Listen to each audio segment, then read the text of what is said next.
Hola a todos, mi nombre es José Luis y vengo de la Universidad de Cádiz, del Instituto de Investigación de Agroalimentación y con vuestro permiso voy a presentar este estudio que tiene como título la caracterización de vinagres de Jerez mediante FTIR en combinación con análisis multivariante. Un momento, que no me deja pasar.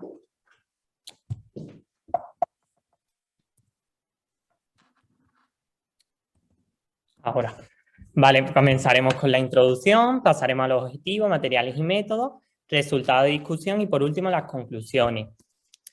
Bueno, decir que el vinagre de Jerez es un producto de alta calidad con denominación de origen protegida y cuya región geográfica pues, se caracteriza por unas tierras blancas, largas horas de sol y una humedad mantenida por los vientos que entran por aquí, por la costa oceánica. Además, este vinagre se obtiene exclusivamente por vinos de Jerez, ya sea por la certificación industrial o tradicional, y se caracteriza por su envejecimiento dinámico en el sistema tradicional de criaderas y soleras, que aparece aquí representado en este esquema. Esta es la primera solera que contendría el vinagre más antiguo que se sacaría directamente para embotellar. Dicho volumen que se saca se rellena de la primera criadera, el de la primera de la segunda y así sucesivamente.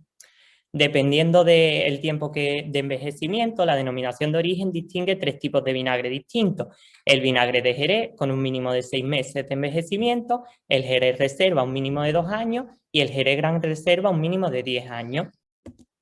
Bueno, la calidad de estos vinagres viene influenciada por muchos factores, como puede ser la materia prima, el proceso de elaboración, los tiempos de envejecimiento, el tipo de barrica, y dado que este vinagre tarda bastante en producirlo, por ejemplo, el reserva un mínimo de 2 años, tiene unos precios más elevados y esto lo convierte en un objetivo de adulteración frecuentemente. Por este motivo, es necesario pues, disponer de herramientas químicas eficaces, capaces de caracterizar a los vinagres para evitar estas prácticas fraudulentas. En este aspecto nos vamos a centrar en la espectroscopía de infrarrojos cercanos, FTIR, que es por transformada de Fourier, que simplemente se basa en irradiar a la muestra en la región del espectro electromagnético referente al infrarrojo cercano y medio, y esta radiación va a producir la vibración de los enlaces CH, OH y NH, lo que va a permitir obtener un espectro y consecuentemente un perfil global que va a permitir pues, esa caracterización de los vinagres. Tradicionalmente las muestras de vinos y vinagres se analizan con métodos tradicionales como la cromatografía líquida o gaseosa, pero estas técnicas espectroscópicas presentan ventajas como la poca preparación de la muestra, la rapidez del análisis, el bajo costo, la alta reproducibilidad y la mayor portabilidad. Esta última es un requisito indispensable para las bodegas porque permitiría incluso el análisis in situ.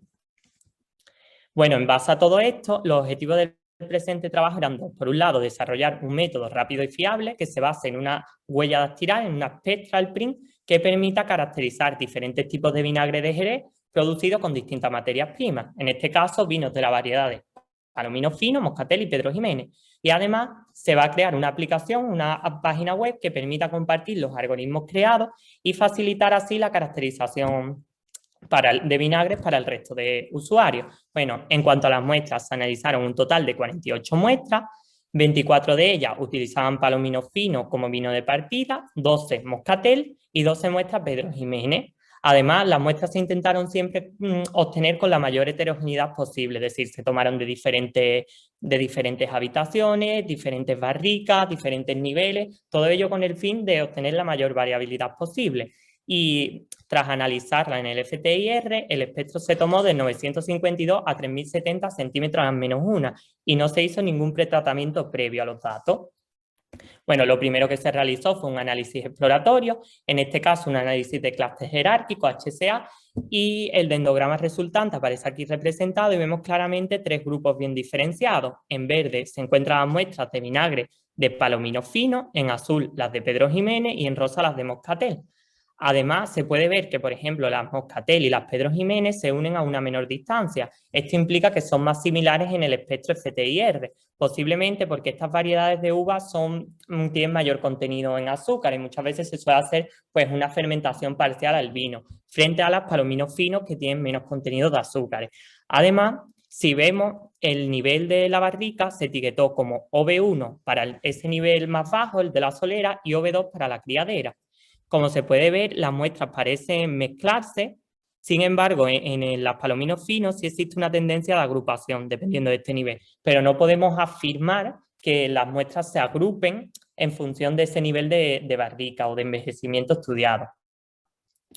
Para otro análisis exploratorio que se realizó fue un análisis de componentes principales, donde la componente principal 1, que explica ya un 92% de los datos, permite distinguir a las muestras perfectamente, ¿no? Y se ve la misma tendencia que en el dendrograma anterior. Por un lado, en la izquierda tenemos las muestras de Palomino Fino y en la derecha las de Moscatel y Pedro Jiménez. Y además, Palomino Fino nuevamente se sitúa más alejada del resto y el nivel de barrica no parece que exista en principio una tendencia clara de clasificación. Bueno, aunque estas técnicas de análisis exploratorio han permitido realmente una diferenciación perfecta de las muestras, no permiten predecir muestras futuras y por este motivo se tiene que recurrir a análisis supervisado. En este caso, el modelo de bosque aleatorio. Este algoritmo es simplemente un método de ensamblaje de múltiples árboles de decisión individuales y es uno de los métodos más potentes en las tareas de clasificación dentro de este aprendizaje automático del Machine Learning. Pese a todas las ventajas que presenta este algoritmo, nunca se ha utilizado para muestras de vinos y vinagre. En este caso, el bosque aleatorio se realizó con un valor MTIR de 23, que simplemente es el número de predictores evaluados antes de un corte en el árbol individual, y el número de árboles en 100, porque es un número lo suficientemente grande como para que el error se estabilice. Bueno, una vez realizado este random forest, obtuvimos un 100% de clasificación correcta en los datos de entrenamiento, un 100% en la validación cruzada dejando uno fuera. Esta validación simplemente consiste en generar un modelo con todas las muestras excepto una y esa muestra es la que se usa como validación y este proceso se repite pues para cada una de las muestras. Y un 97,4% de clasificación correcta en el conjunto OOB, que son las instancias fuera de la bolsa. Esto simplemente por la naturaleza del algoritmo hay un conjunto de muestras que no participan en la creación del modelo y que se puede utilizar como validación. Bueno, también este algoritmo permite seleccionar las variables más importantes. En este caso, las 6 más importantes aparecen aquí en pantalla y como son únicamente 6 variables, hicimos un nuevo random forest y vimos que la clasificación usando únicamente estas variables era de un 100% en todas las validaciones. Bueno, estas variables también son muy importantes en los vinagres. Por ejemplo, la variable seleccionada 1099,28 y 1145 está relacionada con los grupos hidroxilos, que serían, pues, que vendrían de todos los compuestos alcohólicos del vinagre, por ejemplo, el etanol, el alcohol propílico, butílico, etcétera. La 1218 estaría relacionada con compuestos éteres que caen en esta región de aquí. Después tendríamos que la 1457 y la 1469 está relacionada con los anillos aromáticos, que daría todos esos olores de los vinagres. Y también la 2842,7 pertenece a los grupos carboxílicos, que estos provienen pues, de los ácidos del vinagre, por ejemplo, el acético, el tartárico, el cítrico, el málico, etcétera. Puesto que las variables seleccionadas son únicamente 6, que además el modelo ha demostrado ser estable con un buen rendimiento y que estas variables están relacionadas con compuestos, hemos realizado la espectral PRIN, esa huella dactilar característica. Como se puede observar, cada uno de los vinagres tienen una forma única y además hay una diferencia de intensidad. Esta forma única y esta diferencia de intensidades es la que va a permitir caracterizar perfectamente a los grupos de una manera objetiva y rápida y sencilla. Con el objetivo de cumplir nuestro segundo propósito, diseñamos una página web que puede ser visitada en este link. Voy a compartir pantalla del navegador para verla funcionar. A ver si puedo cambiar la pantalla. Aquí.